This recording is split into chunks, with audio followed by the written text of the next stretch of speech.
राधे राधे। भगवान की कृपा से आप सब अच्छे होंगे।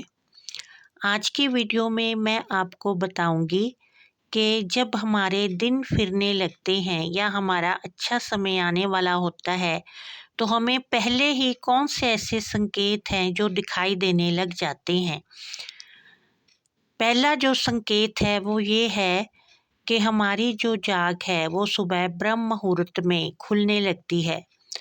हमारी नींद अपने आप 3:30-4 बजे खुल जाती है। उसके बाद हमारा सोने को मन नहीं करता। अगर हमारे साथ ऐसा होने लगे तो हमें उस वक्त उठ जाना चाहिए और अपने नित्य कर्म करके भगवान की पूजा पाठ करनी चाहिए।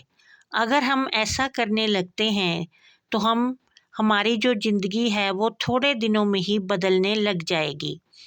और दूसरा संकेत ये है कि हमारी छत पर पक्षी आकर चहचहाने लगते हैं। जैसे ही सुबह का समय होता है तो पक्षी हमारी छत पर आते हैं और चहचहाने लगते हैं। ये भी एक बहुत ही शुभ संकेत होता है कि हमारे दिन अब फिरने वाले हैं। अगला जो संकेत है वो ये है कि हमारे घर में बच्चे आकर खेलने लग जाते हैं।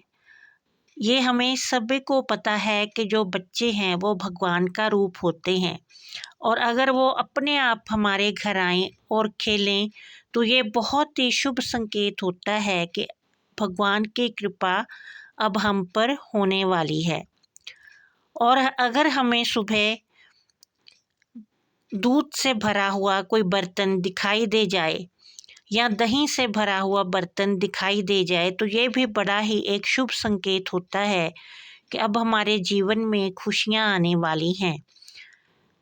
और हमारे घर से अगर बंदर खुद ही सामान उठा के ले जाने लगें, ये भी बड़ा एक शुभ संकेत होता है कि हमारे घर में अब सुख समृद्धि आने वाली है। और अगर हमें बाहर हम किसी भी काम से जाएं तो हमें कोई औरत सर्व श्रृंगार किए हुए दिखाई दे तो ये भी एक बड़ा ही शुभ संकेत होता है। इसे साक्षात माँ लक्ष्मी का दर्शन माना जाता है। और अगर हम सुबह कहीं जाएं तो रास्ते में हमें सिक्का पड़ा हुआ मिले तो ये भी एक बड़ा ही शुभ संकेत होता है कि हमारी ज़िंदगी में अब धन का आगमन होने वाला है। हमें तब वो सिक्का उठाकर घर ले आना चाहिए और उसे गंगा जल से धोकर अपने धन रखने वाले स्थान पर रख लेना चाहिए। इससे हमारे धन में वृद्धि होगी और धन अनावश्यक कभी भी खर्च नहीं होगा। और निश्चय ही ये सिक्का दिखने के बाद मिलने के बाद हमारे घर में धन का आगमन अवश्य ही होगा। इस तरह से ये कुछ संकेत हैं जो कि हमारे अच्छे दिन आने से पहले हमें भगवान देते हैं। और जब भी हमें ये संकेत मिलते हैं तो अवश्य ही हमारे जीवन में उसके बाद सुख समृद्धि आती है। जय माता दी।